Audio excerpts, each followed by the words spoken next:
Right. I have a lot of fun presenting to chapters. I'm a long time. I'm actually a long time volunteer with the Long Island and New York City chapters, and it's nice to be hanging out in my old stomping grounds, which is I grew up in Edison, New Jersey. I went to J.P. Stevens High School. I went to Rutgers for my undergraduate degree. So this is all fun stuff for me, and I'm going to keep it really casual because we've got a small group, and since we have a smaller group, I'd rather, as we talk through the topic, I'd rather be able to address questions that you have around this topic and maybe even help you think through very specific challenges that you might have thought about, rather than just saying like, hey, here's my prepared presentation.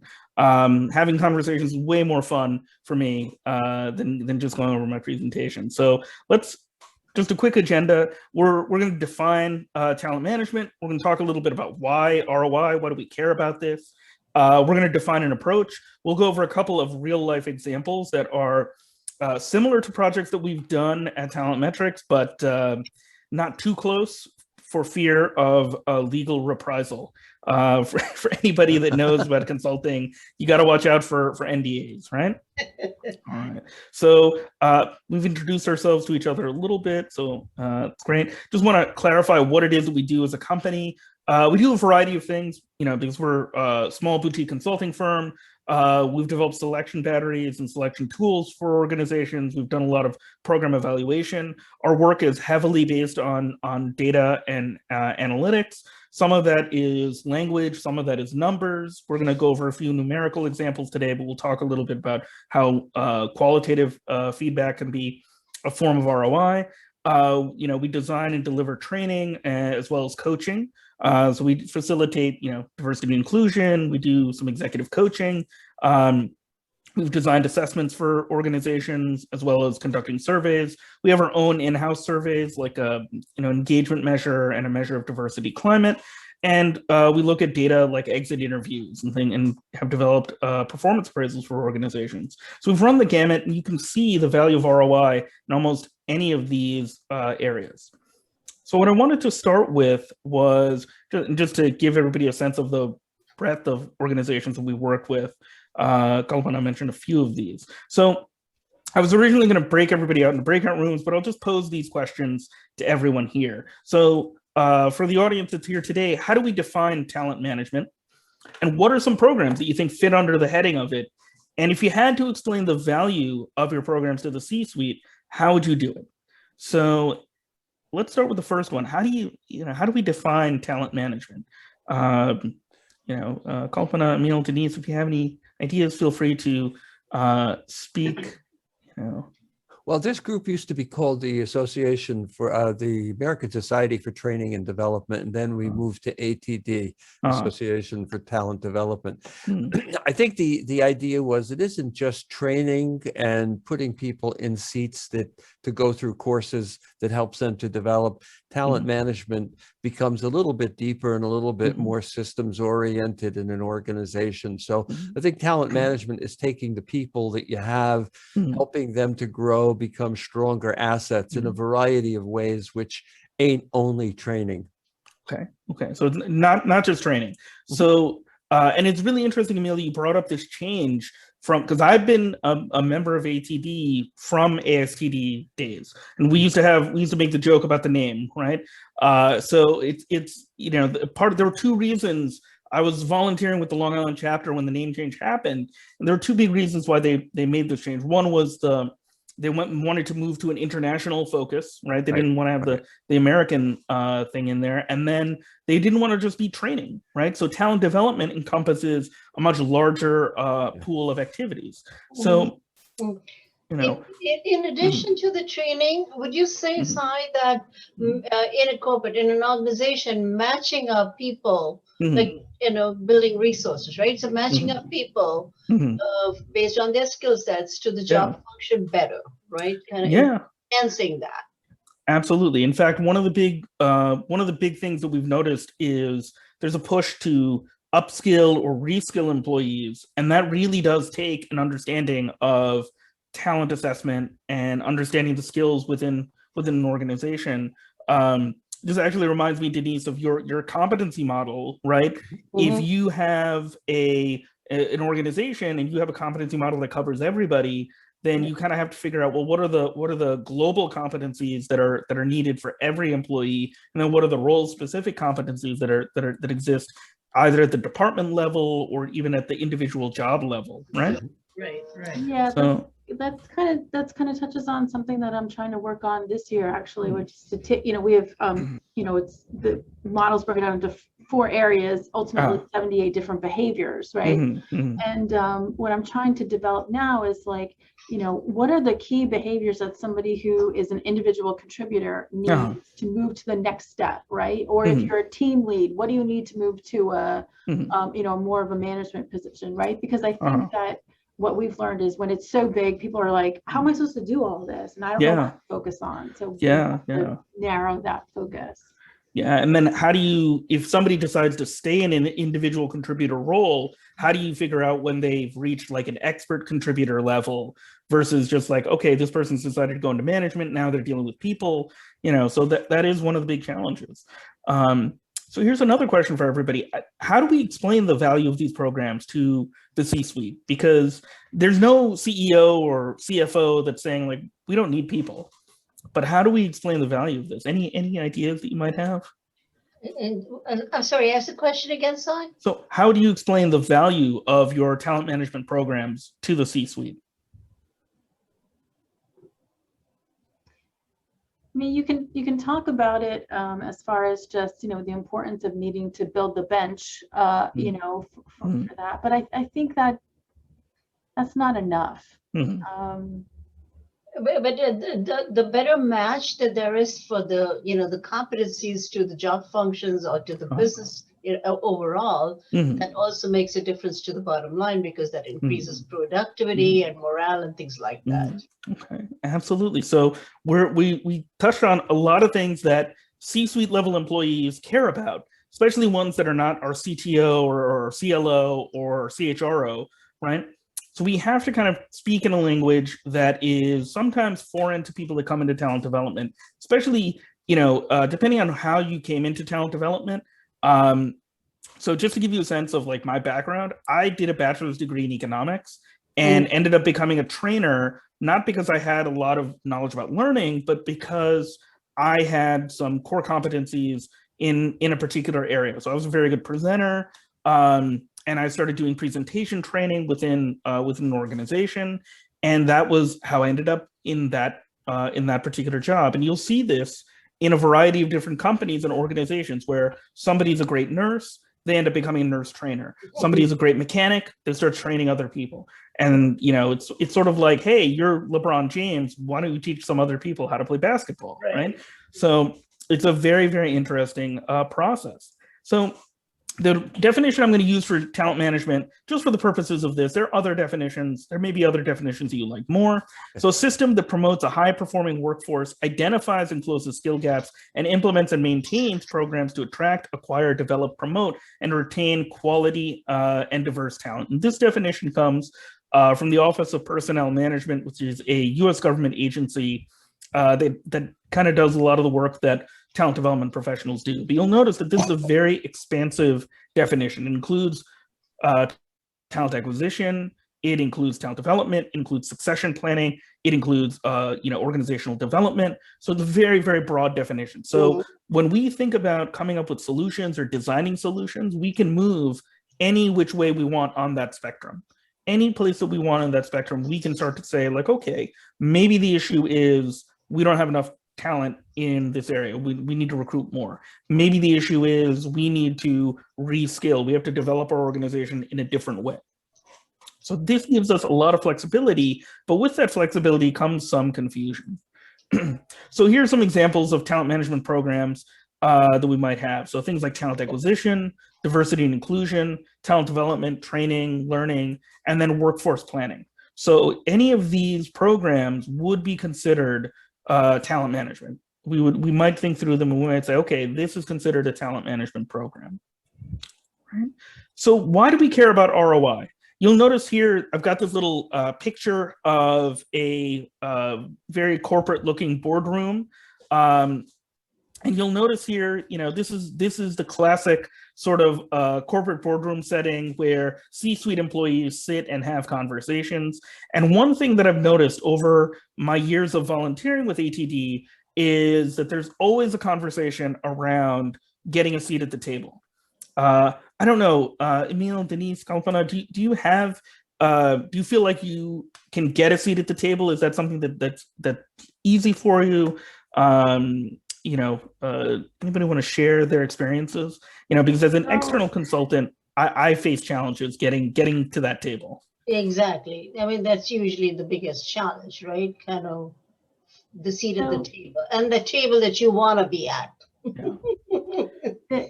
There was, so ATD has the member survey out right now, or maybe it just recently closed. I don't know, but I took it maybe last week or whatever. And one of the questions was, what are the top 3 biggest challenges? And my number 1 response was lack of insight into organizational strategies, i.e. no seat at the table. Mm-hmm. And this struck me so much, I actually screenshotted it and printed it out, because this is describing my number 1 issue right now is no seat at the table, where I can't even have the ROI conversation with anybody at this point. So yeah. So Denise, that's actually a great point. That's something I'm gonna talk about in a bit, which is you're trying to line up your programs with the organization strategy. What does the organization want to do? Where does Somerset County see itself in the future? What do they expect individuals to be able to do in the future? So this ROI conversation is really important. So the first thing we have to recognize is ROI, that return on investment, represents value. It represents some kind of value to this organization. And so our goal is to really understand what that value is. If we can communicate that value, once we can communicate that value, then we know we can get that seat at the table. And that's the hard part, because when we talk to our C-level, employees, our leaders, one of the biggest challenges is, well, the people stuff is soft stuff. It's squishy, right? Oh, when you're doing your training, you're making people feel like really good about themselves. I guess that's okay. I guess that's important. But what is the monetary value? What is the other value within this organization? And so part of the reason that we want to talk about a return on investment is we need to be able to talk about the value that we bring. And everybody here in this room today, that you're bringing value to the organization.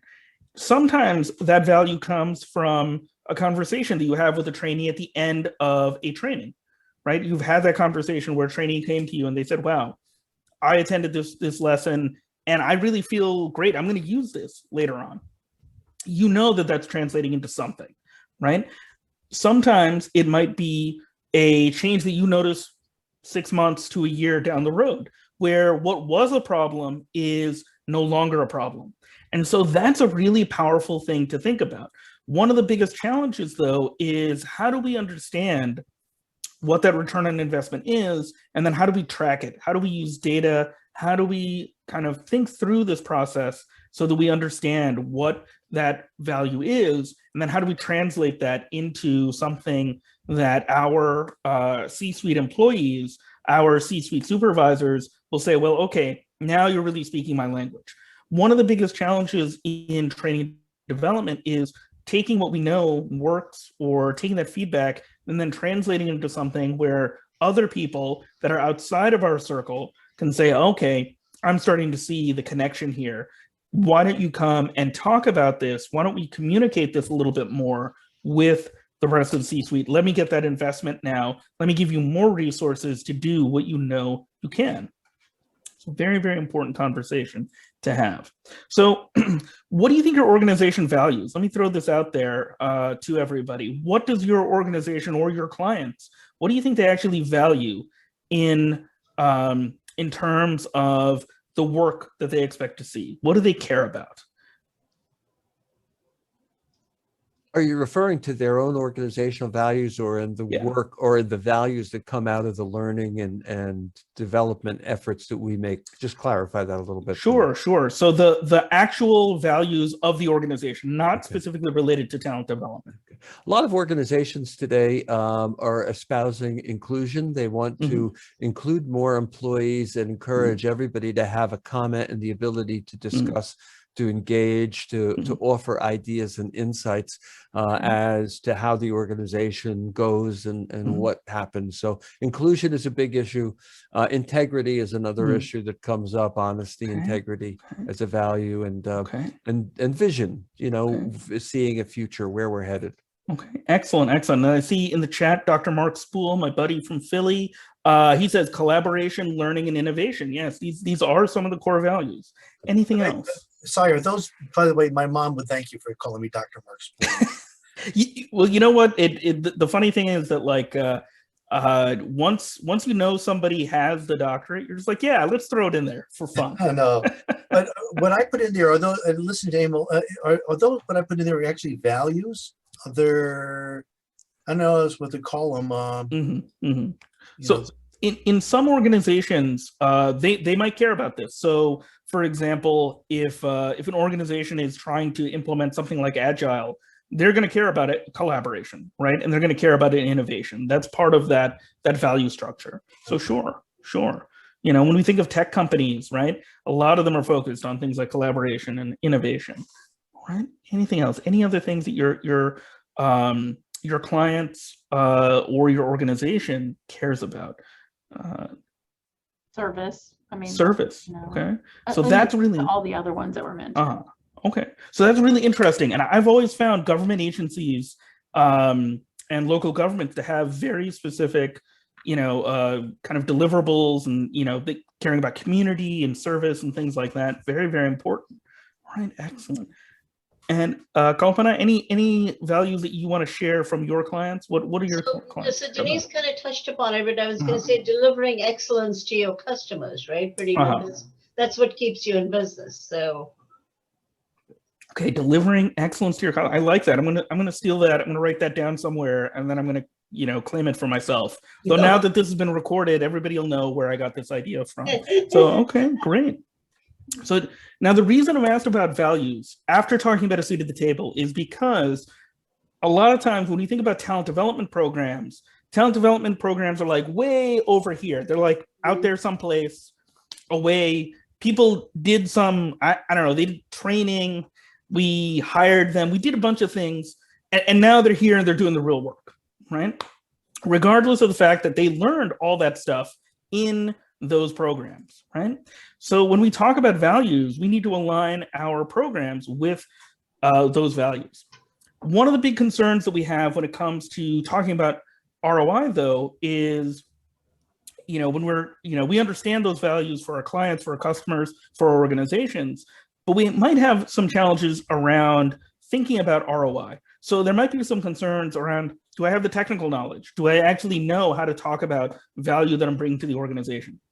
One of the biggest concerns that I see within a lot of our clients, especially when we're working with small to medium-sized businesses, they're, you know, if they have a HR department of one or a talent development department of one, sometimes they're really concerned about accountability.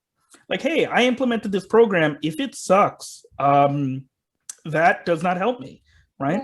What happens if I have this? That definitely doesn't align with those values that we were just talking about. And then a fear of failure, of saying, like, you know, if it's not successful, if we're not successful, then my bosses are going to come to me and they're going to say, hey, this isn't doing what I thought it was going to do. But it's really important for us to kind of overcome that fear and kind of climb that wall, because if we really want to have long-term investment into our programs, our talent development programs, then we need to get that buy-in from the C-suite. And let's not kid ourselves. There are plenty of programs in the technology department and the finance department that don't do what they're supposed to do, you know, that don't work as well as we think. And there's still, you know, finance people, there's still technology people. So we also need to think about how to help our organizations improve in this way. All right, so here's a quick audience question. What percentage of training interventions transfer to the job? And this is from a paper by, I want to say Salas et al. 2009. what percentage do you think of training interventions transfer to the job, meaning that we train people on something and then those behaviors actually moved over and were used on the job? Any guesses? You can place those into the chat. A, B, C, or D, 10%, 20%, 50%, or 75%.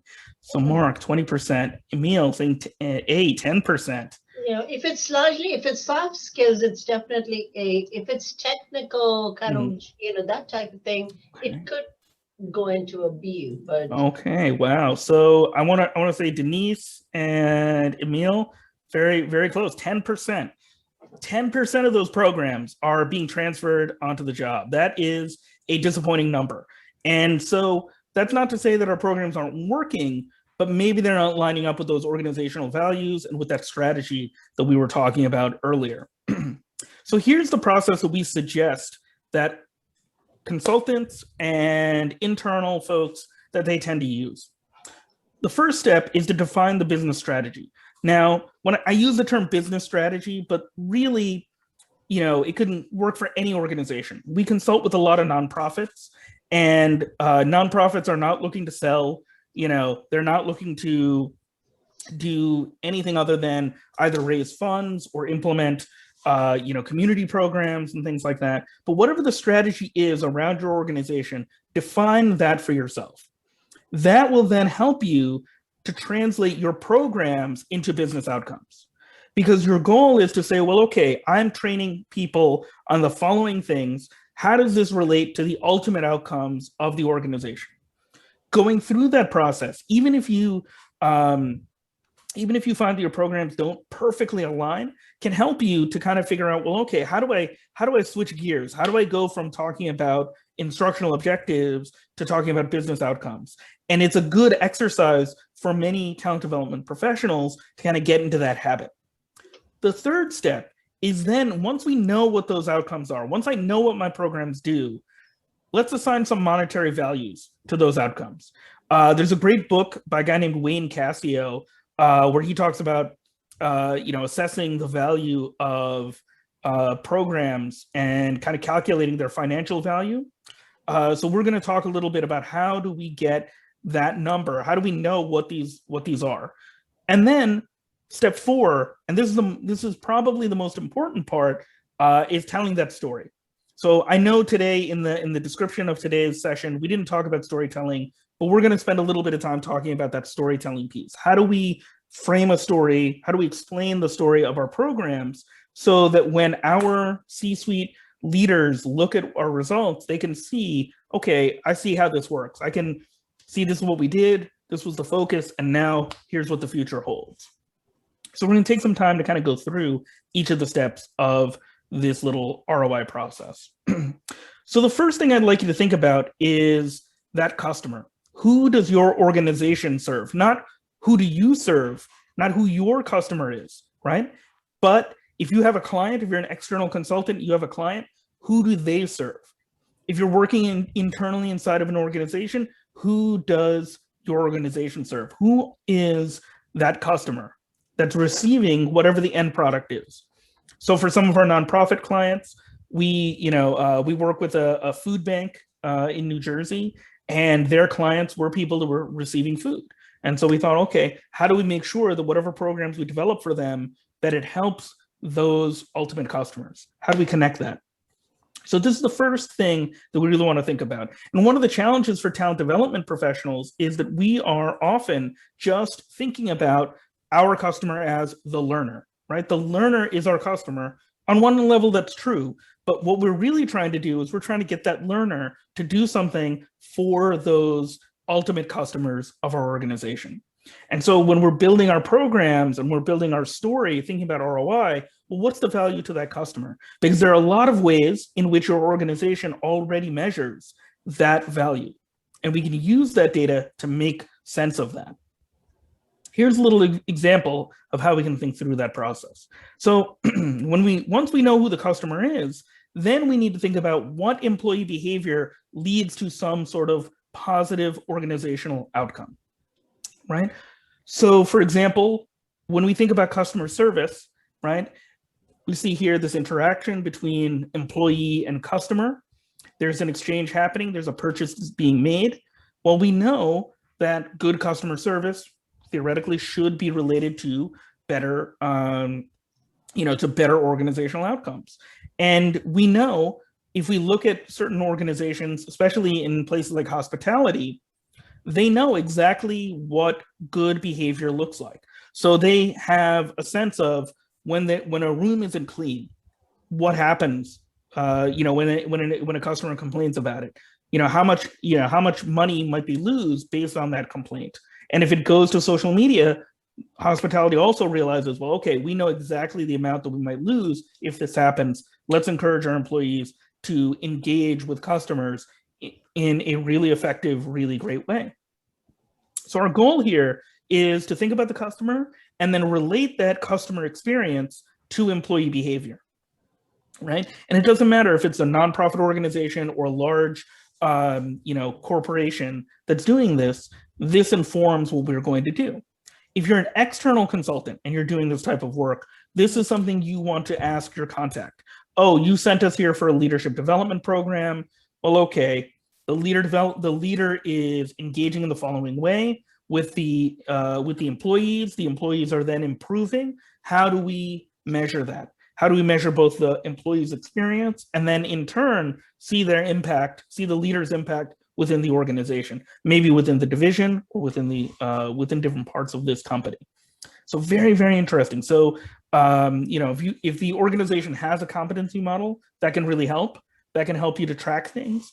If it doesn't, sometimes your intervention might actually be developing that competency model.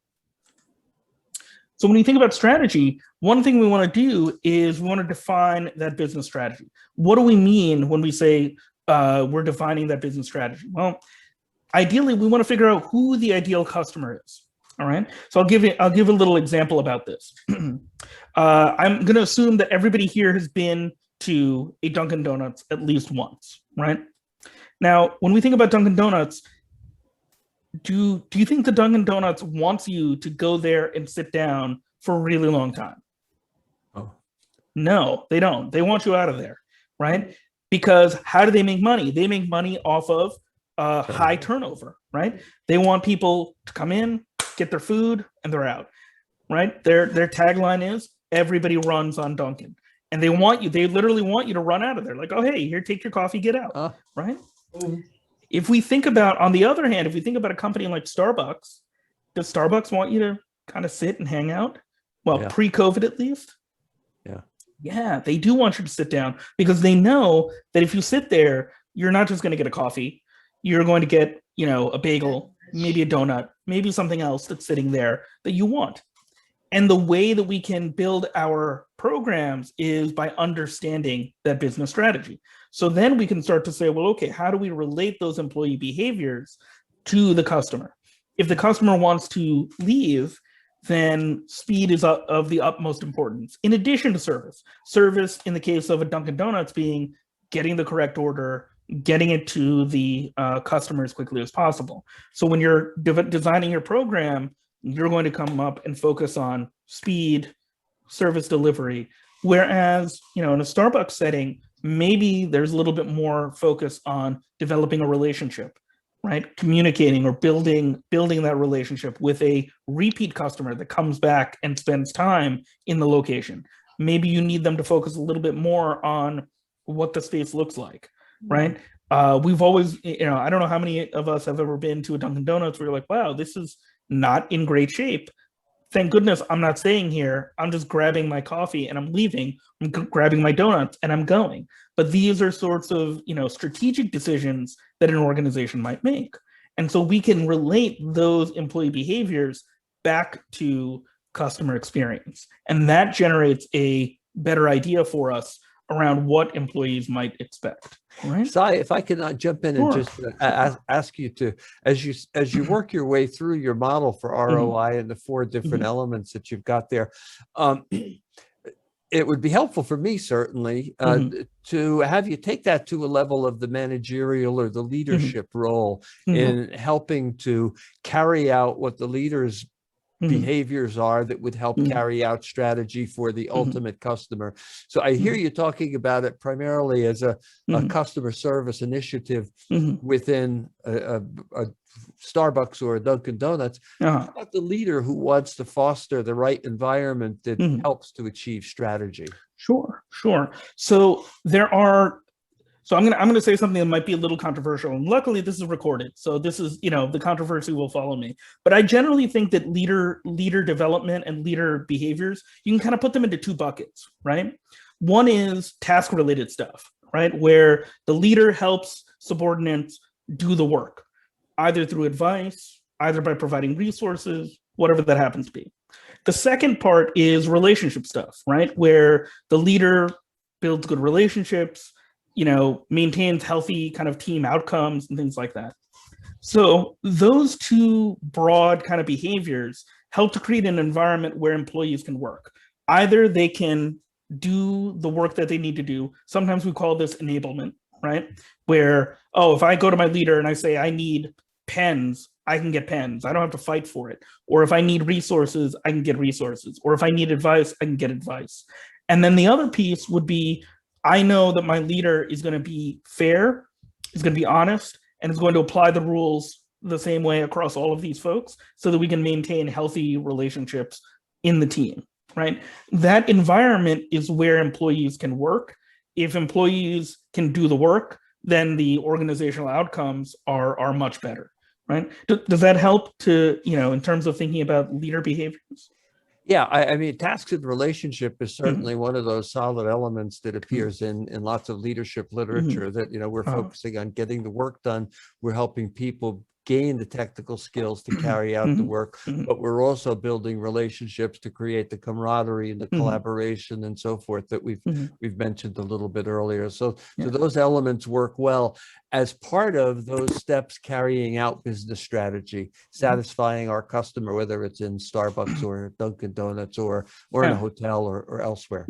Yeah, absolutely. And so one of the reasons that I use Dunkin' Donuts, Starbucks, and hospitality is it's easier to think about ROI in those settings.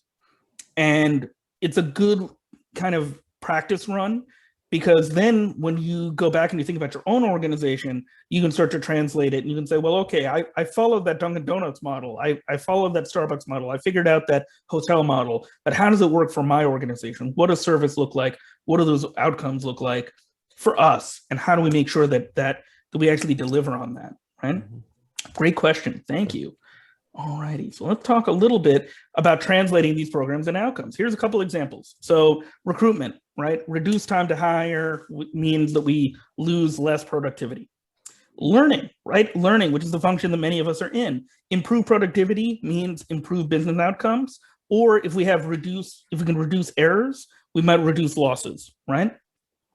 Or if we're working on an engagement, a program, if we can improve productivity, this can improve business outcomes. This is also an example that is relevant to leader development, right? So if you're a leader, if you can keep your employees engaged or keep them from burning out, that's also the other side of engagement, that can improve those sorts of business outcomes. But one of the things that we really want to do is we want to be able to talk about these programs and we want to be able to translate them into these sorts of outcomes.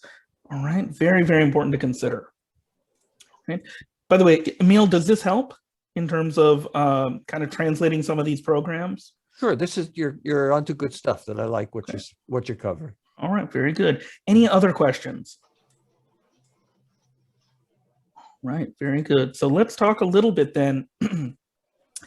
Let's talk a little bit about what some program outcomes or employee behaviors that you would like to know the monetary value of. So are there any behaviors that you think that you would like to know what the value is of those behaviors? And just to put this into some consideration, there was a recent study that I just saw that I have to read in more detail that showed that not promoting African-American women led to billions of dollars of losses, which was, I have to look at the methodology to figure out how they calculated that, but you can figure that out. There was actually another study, once again related to diversity, that was in the Hollywood Reporter, where the Hollywood Reporter was able to calculate that not greenlighting more diverse pilots and generating more diverse movies was costing Hollywood billions of dollars. So I thought, wow, that's really interesting. So are there any program outcomes or employee behaviors that you would like to know what the monetary value is of those? So it would be nice to see how implementing DEI translates. Yeah, that's a big question now, because many organizations are kind of asking, what is the value of DEI, right? So there are a couple of ways of looking at it, maybe through retention, maybe through employee experience. Coaching, yeah. What value does coaching have? In fact, Emil, this is a great question, because there was a LinkedIn article that came out, I want to say yesterday, that said that coaching has actually increased. More people during the pandemic have been seeking out coaching, and more organizations have been seeking coaching as well. So really impressive, really interesting to think that we can put a value, a numerical value, on what coaching brings. Well, So it's a couple of things, Si, I would say in respect to coaching. Sure. Encouraging an existing manager to do more coaching with their own employees. You know, what's the value for them, and how do we really show them that by providing more coaching and giving more time interactively with their employees, that they'll get better outcomes and results. And then turning it into the C-suite. Okay, senior level leaders, if we implement coaching training programs, how do we really show them, here's the monetary value, here's the impact on the business, here are the outcomes that we expect to get, because we're going to use a coaching initiative to help build the skills of managers. Both of those would be really important. Absolutely. But Emil, you're already thinking about value in multiple ways, right? So it's not just the value that the leader might be giving to the employee. It might be, we know from a lot of research shows that growth programs, right? A lack of learning and development, a lack of growth leads to turnover. So managers that aren't getting that kind of growth, they might leave. That's another way to think about it. They might feel that their jobs aren't enriched enough. We can measure that too. So Denise says, how about a behavior like effectively copes with change? Yeah. So, you know, there's been a lot of data over the last year or so. SHRM did a number of studies last year about the effect of COVID-19 on mental health and on productivity. And we know that that's been causing lots and lots of problems. And over the past year, we've experienced an enormous amount of change, more change than we've probably experienced in the previous 5 years, right? So having an understanding of how that resilience, that ability to deal with change, how that helps us is very important. Mark mentions getting employees' input versus the leader just focusing on his or her ideas, right? So getting that conversation, getting that communication, right? So all of these things, we can actually identify a proxy for what their monetary value happens to be, right? It could be productivity, it could be retention, it could be engagement. Any of those things could be ways that we talk about sort of program outcomes. All right, very, very interesting. So when we think about the monetary value of our human behaviors, there are a couple of things that we want to think about. So first of all, the way that we can think about this is from the perspective of that there are these internal actions that we're taking. In many cases in an organization, we exist in this sort of internal action, right? So we're working for the organization inside of it, right? And we're trying to measure these external outcomes. So for example, you know, what is the business talking about? So we do employee training, you know, and what we're trying to do is we're trying to affect what the employee happens to do. What does the business try to do, right? We're trying to change employee behavior. We're trying to do some management interventions. We're trying to lead that to some sort of customer behavior. It could be a purchase. It could be, you know, could be something else. If you add in, you know, some of our recent work has been about kind of the effect of on social media, right? So in addition to customers being happy and purchasing, we can look at repurchase. We can look at social media feedback, customer feedback, and we can link these things together. So you'll notice that what we're trying to do is we're trying to take the data that we know we have internally, right, about the training, about employee behavior, about the interventions that management takes, and we're trying to take that and attach it to that employee behavior. What does the employee do?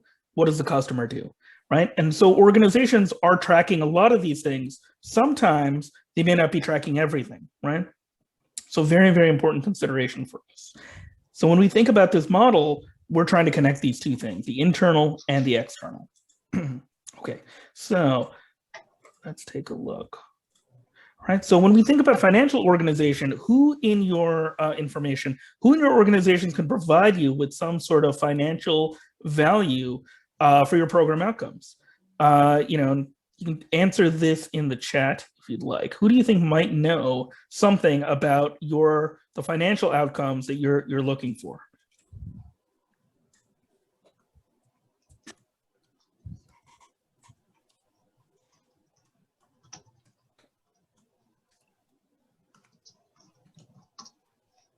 The finance organization, maybe the leadership team, sure. HR staff in terms of retention, the CFO, staff accountants, operations leaders, yeah, all of those folks can give you that information. And usually in talent development, we don't think about that. But what's funny is in our work at Talentmetrics, sometimes we have to talk to the finance department. Sometimes we have to talk to other departments. We might have to talk to, insurance companies about the value of safety, right? So these are all things, this is all information that we can get, but it takes us a little bit of work to get that information, to get that data. So when we're thinking about financial calculation, this is sort of the roughest kind of way of calculating this, these outcomes. So when you are generally, assessing your programs, you look at the actual savings based on the outcomes. So you look at the cost of performance prior to the program. What happened last year before we implemented this program? What's the cost of performance after the program? You subtract those two things. So cost of performance prior minus cost of performance after. That becomes the performance savings. Then you subtract the cost of the program, and that equals cost savings.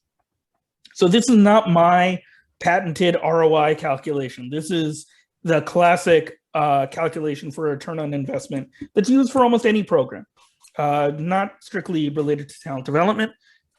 When we get that cost savings, then what we do, if we want to figure out the return on investment, is we take the cost savings, divide it by the cost of the program, multiply it by 100, and get our ROI. All right. So we can calculate, we go through all of this, and this is if you have a strict financial calculation. One thing I do want to mention here before we go into the hardcore world of financial calculation is sometimes when you speak to C-suite leaders, right, you have to think about what they're moved by. I'm going to share financial calculation information here because a lot of times in the organizations that we end up working with, they want to know the money numbers. But let's say you're working in the public sector.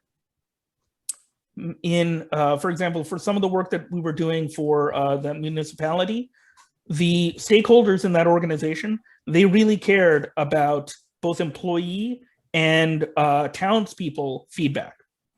So they wanted to know that their constituents were happy. That was a very, very big mover, even more than the financial stuff.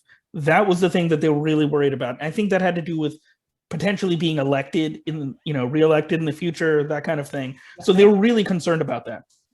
In other organizations, one of the things that they really cared about was employee experience. They're really focused on that.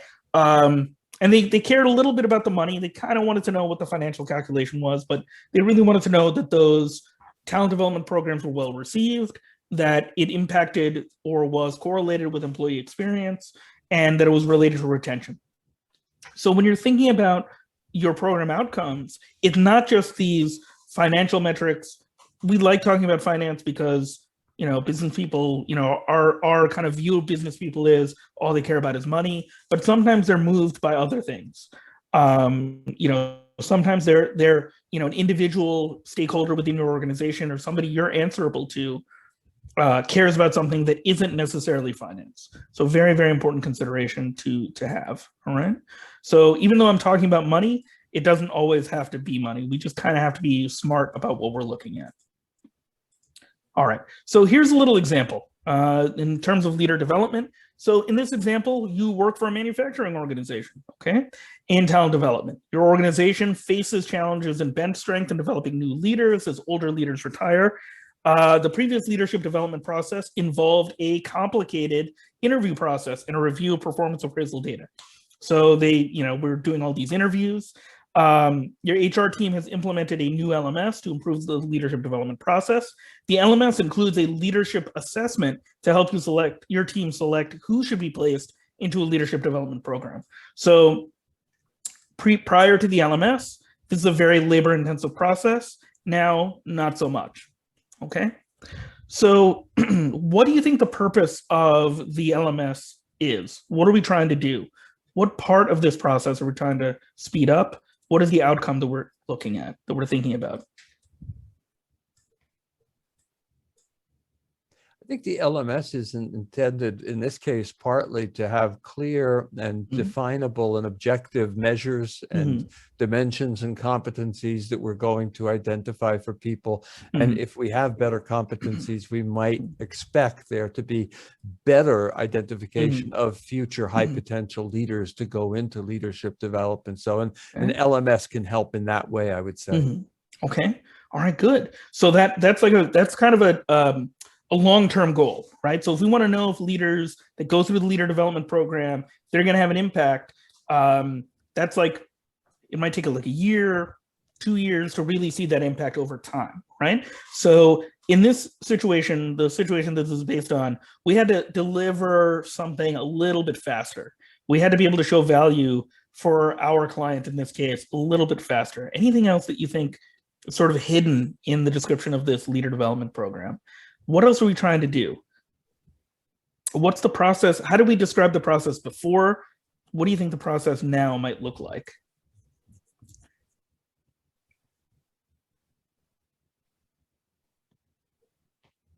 So does this have to do with the bench strength, like measures of ready now candidates versus with development? Very good, very good. So bench strength's part of it, right? So sometimes organizations do not plan well for when people retire, right? They kind of bank on, well, this leader's gonna be here for good, right? And so one of the big things that they were trying to do was they were trying to reduce the time to get people into the leadership development program, because one of the things, they didn't have a very good succession planning process in this case. And so they were trying to get people in the door into leader development to replace somebody that was planning on leaving within a year to a year and a half. So they really needed somebody in there quick, right? So speed was one of the big issues there, because they were really concerned with, okay, can I replace this person who's announced that they're going to be leaving? They're a very important leader in our organization. How do we make sure they move in here, right? This actually, the interesting part about this organization, it's relatively new company, but they had a situation where they had a very young core of people working in manufacturing, but they were being led by much older leaders. So basically the organization decided, hey, we're gonna buy leadership talent. We're gonna keep them, they're a little bit older. And then what we're gonna do is we're gonna have a lot of younger people that are working at the other levels in the organization. And so this process of potential retirement kind of came out of the blue for them. So here's what we did. So if we want to, we basically decided that we were going to assess the amount of time that was saved for the HR reps and the talent development people in terms of the interviews. So we said, okay, pre-LMS, 1 hour interview times 63 interviews. They still kept the interviews in there, but we cut down the number of interviews that they were doing, right? In case you're wondering, these aren't the real numbers because I'm not allowed to share real numbers. Otherwise a gaggle of lawyers will find me. Nobody really wants that. So just making up some numbers here. So after the LMS, 1 hour times 30 interviews, we calculate that at about $50 an hour for the HR rep's time. We then say 63 times 50, which is $31.50, 30 hours times $50, which is now $1,500.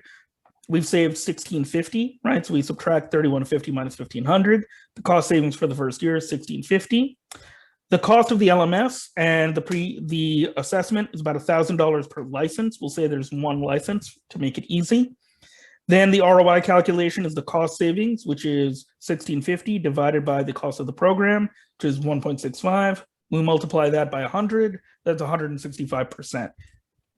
Does this usually happen? Is it as beautiful as these numbers appear? No, never. Why would they ever appear to be as nice as this? They're almost never as nice as this, but this is a great way to think about. So let's see, Mark. Oh, thank you, Mark. Thank you for stopping in, and Yes, good sorry, I luck with your have to next leave, but I meeting. need to leave. So, Okay. Absolutely. see you, Emil. All right, fantastic. I'll talk to you soon. Sure. All right, very good. So this is just an easy way of kind of doing some quick number crunching. And we had to do this pretty quickly because our client needed us to do this pretty fast. So this is a good proxy measure for just cost savings. But the thing that we're missing here is what Emil mentioned earlier, which is that value. What is the value of the leader that's being brought in? What are they bringing? And that's something that would take a little bit more time, probably year over year time to calculate. All right. So here's what I'd like to offer everybody, a way to think about your programs. So the first thing we want to think about is, what are the program objectives, right? What is it that your program is trying to do? Can we translate that then to employee behavior? Can we then translate that employee behavior to some sort of outcome? So this is what we refer to as a program value chain, where we can then say, we did the following thing. These were the outcomes of or the objectives of our program. This is the behavior that we want to see changed. And then here's the outcome that we expect to see. And notice this gives you a clear framework. It tells a story right away. Hey, I did X, the behavior changed, and then here's the outcome. And this is very much an active type of story. It's a story that we can follow. It's something that we can measure over time. And we can say, this was our program, this is what we did. Here's what we expect to see. And that leads us to this kind of, mountaintop question of storytelling. How many of you have heard this phrase over the last couple of years, this idea of telling a story either with data or telling a story about your talent development programs? This has been, thank you for raising your hand, Juliet. I appreciate that. So this has been a very big topic over the last few years, is how do we tell a story? How do we communicate the value of what we do within organizations? And the reason I've got this mountaintop image is because so many clients that we work with talk about this as like the peak, right? If I could just tell a story consistently, this would be great. But if I flip back to our value chain, you'll notice the story is right there. I did something, employee changed, or something changed in the organization. Here's the outcome that was affected. And the story is consistently told in that way. In fact, the story isn't just one chapter. The story is iterative. And this is one of our favorite words at Talent Metrics, a word we use a lot. The word iterative means that we are building things in iteration, right? So you build a program, you measure the program, you learn from it, and then you change, right? So rather than you imagining that, well, I'm making a movie, it's a one-shot deal, movie's over, I never go back to it. You're really creating a series, right? You're creating a TV show, right? I created this program, I looked at these outcomes, and then I can change over time. Notice that in the iterative story model, in this model, we're not saying that, okay, C-suite stakeholder, once we finish this program, it's over, you never have to worry about it again. That's not what's happening. It is, we built this program, we're going to measure some outcome that we see from it, and then we're going to make changes. And then next year, we're going to talk about, should we continue the program? Does it continue to have value? Or do we want to do something else? Right? In fact, if we look at the work of Michael Allen in his Guide to E-Learning, he talks a lot about this. Is everybody here familiar with the successive approximation model, or SAM? No. So successive approximation model is some model similar to ADDIE. So ADDIE is analyze, design, develop, implement, and execute, right? Or evaluate rather. SAM is the successive approximation model. So the goal in that model is primarily used in e-learning, very similar to Agile development and Scrum. In that model, the goal is to build an e-learning program as quickly as possible evaluate it, and then make changes until you're ready to roll it out. And then after you roll it out, you measure again. And we can do the same thing with our traditional programs. We can say, well, we built this program, it's good, we're going to evaluate it to determine whether it's, what areas of improvement there happen to be. And if we talk about this with C-suite employees, where we say, well, we're evaluating to get better, that creates an expectation that when we assess the program, not only are you going to get positive results, but you might also get some things that you have to work on. So you kind of baked that expectation into the communication. So that fear of failure, that fear of like, what if we get bad results? It's not about, well, we had bad results. It's we need to improve. Mm-hmm. And one of the things that I talk a lot about with clients is looking at your organization, looking at talent development, less like the employees did this and then they came and they did their work, and more about thinking about it as a workout program, right? When you think about going to the gym, you don't say, well, I'm going to go to the gym today and I'm never going back, right? And then it's donuts and sweets for the rest of my life, right? I wish. There's a Duck Donuts that opened up near us, that I wish I could just go there every day. But that doesn't work, right? And you wouldn't do that with any other department within your organization. You would do it with finance or marketing. Everybody's evaluating what they do. And so what we expect now is to see improvement, incremental improvement over time. And that is how we want the organization to kind of think about it is, okay, I'm going to keep working at this. I'm going to keep functioning and doing these things and being really effective. So it's a very, very powerful approach that we happen to have. All right. So based on our previous findings of a $1,500 cost savings from the new LMS and the assessment, what story do you think we could tell based on what we just saw? What are some stories that we might tell out of this? And you can feel free to share any ideas that you might have in the chat. What story could we tell?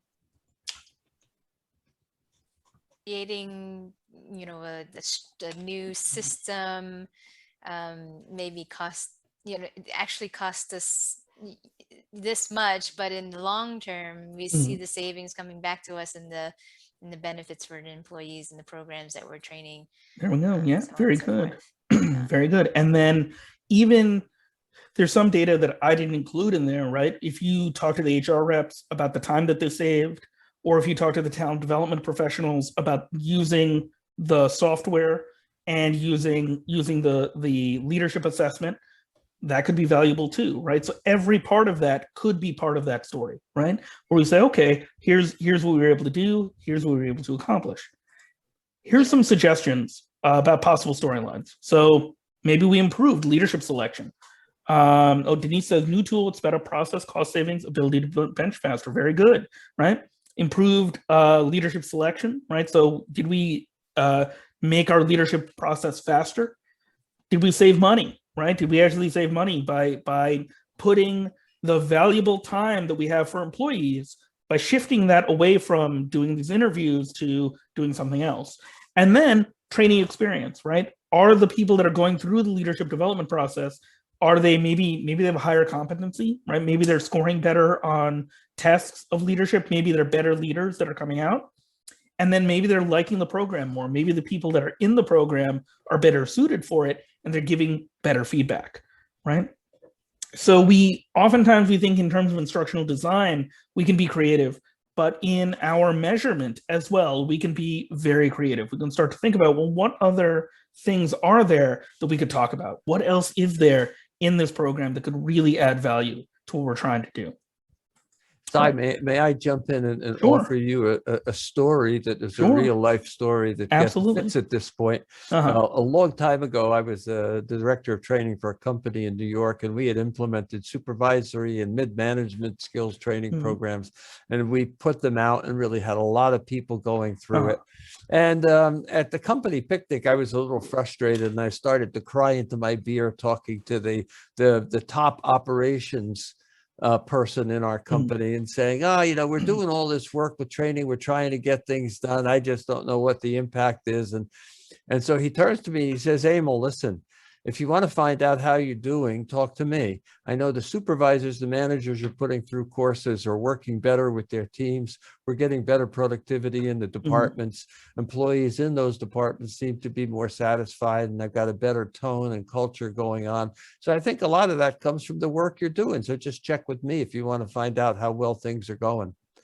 And that's great. That's exactly, Give me another beer. Yeah, absolutely. Now you're not crying. Now you're partying, right? Like now that you've gotten this feedback, it's a great way to kind of think about, well, okay, this is the value that I'm bringing, and all I'm suggesting is, kind of codifying that into either a survey or some other form of feedback that you can then present to the C-suite, right? Or even, in that situation, I mean, if we're presenting to a client and we had a CFO that was ready to speak to that, that would be great as well, right? Getting that person to kind of stand up and say, hey, we know these programs are working. Here's the feedback that I've gotten personally. Sometimes that is, depending on the type of organization, sometimes that's even more powerful than survey results or financial calculations, right? So yeah, thank you. That's a great story and a great example of where that sort of outcome can really help us to just personally feel better, but then also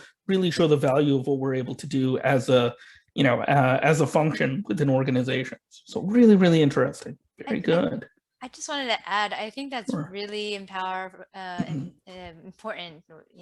what you brought up is that we have to be active in thinking about what are we going to measure, or at least tell the story around, because if we don't actively decide what the positive story is, or what a positive outcome may be, the stories we hear are all negative. Everyone's going to complain about the change that happened. Yeah.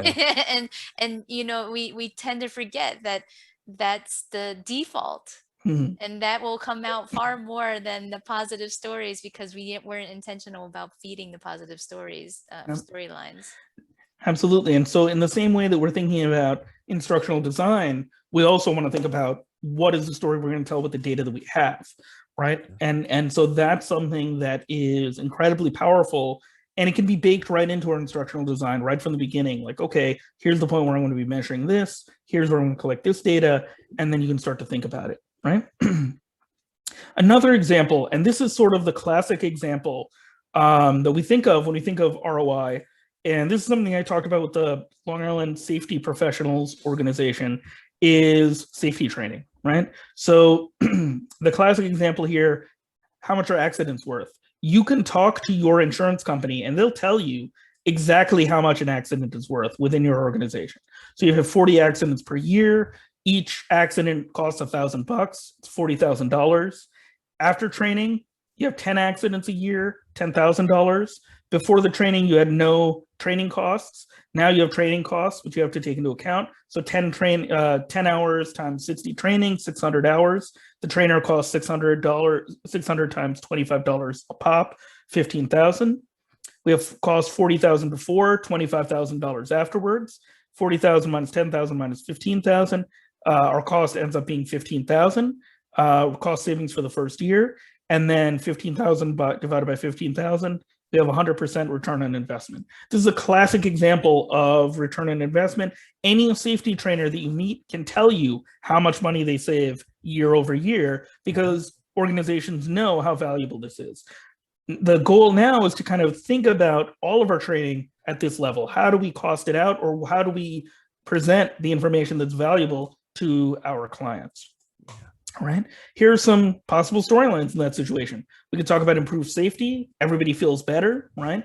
We have less cost on that. We talk about cost savings, but something that we often forget about is employee experience, right? Employees that know that your organization is a safe place to work are going to feel better about it. They're going to be more motivated. They're going to be happier to show up to work.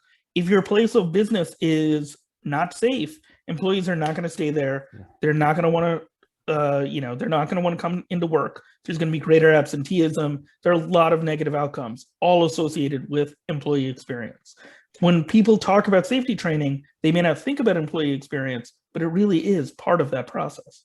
And your emphasis on employee experience really fits in with the DEI question about how do we really determine whether there's been an impact in a diversity, equity, inclusion program, that if the employee experience leads people to leave, leads people to not find opportunity for growth in the organization, and for engagement to drop, the DEI program really can affect employee experience in that way.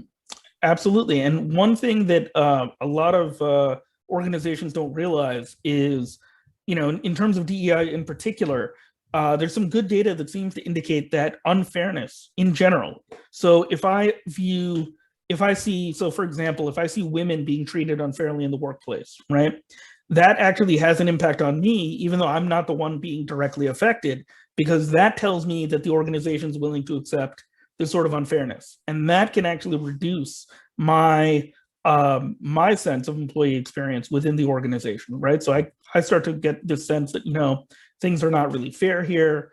And that means that I have to make a choice as an employee, and that impacts the experience that I have. So there's some really interesting data around that, you know, that DEI initiatives don't just affect the people that we're focused on in those settings, whether it's around gender, age, race, ethnicity, or LGBTQ status, any of those things.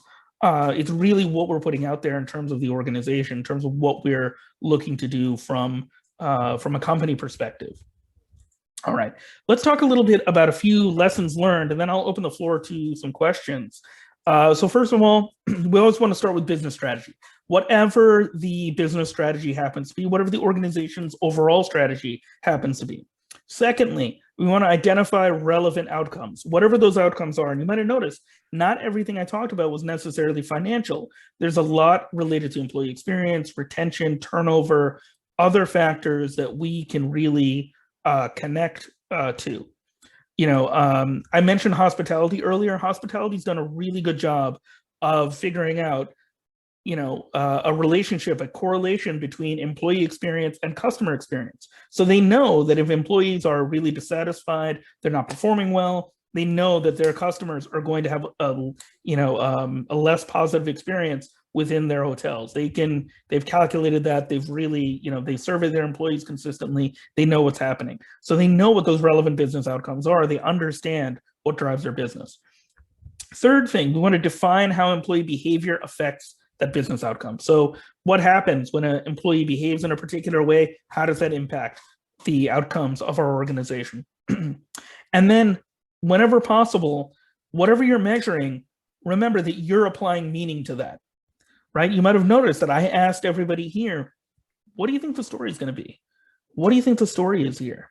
And that's where we really want to have a sense of, here's what we intended to do, here's what actually happened, and now I can kind of craft what the story looks like. Now I can kind of take the data and I can understand what's happening in the organization, and I can present it to my C-suite employees, and I can say, here's what we think the outcomes are, right?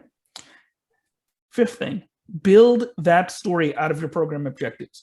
You'll notice that the program value chain immediately gives you that story. And so when you're designing your program, you're saying, here's what I'm intending to do, here's my instructional objective, now I know exactly what the outcome is going to be. And then use that value chain to provide the structure to your story. And I would strongly recommend thinking about and communicating that, you know, we're doing this now, and we're going to assess it, and we're going to improve it.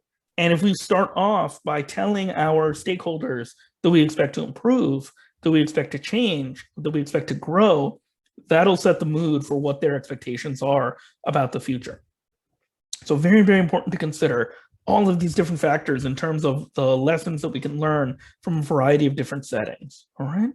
And so what are we doing about it? What else do we offer at Talent Metrics? Well, there are a couple of things that we're doing right now to help companies during COVID time. So we've been doing some data governance reviews. So one of the hardest things for some of our organizational partners has been figuring out what data they have, what data requirements they might need. So we've been doing some complementary data governance reviews. And then we've also, because diversity and inclusion has been a huge issue over the last 15 months, especially, we've been running a diversity climate survey. We've been doing a pilot program with a number of organizations letting them, kind of use our diversity climate measure at no charge, and then giving them a report on the nature of diversity climate within their organization. So what's the experience of diversity for everybody in the organization? Like, do they think the organization's fair? Do they think that people of a variety of different backgrounds are treated fairly? And how are they doing that, right? So in addition to kind of helping organizations kind of clean up their data, figure out what they want to do with their data, we also want to think about that employee experience, right? So I will open up the floor to any questions that everybody might have, but thank you. This has been an awesome audience. Any questions for me about anything that we've talked about today, or anything that I can help, that I can help with? And if if there's a question that you don't want to have recorded, I'm happy to stop the recording, and we can have, after hours conversation. Any questions? Anything else I can help with?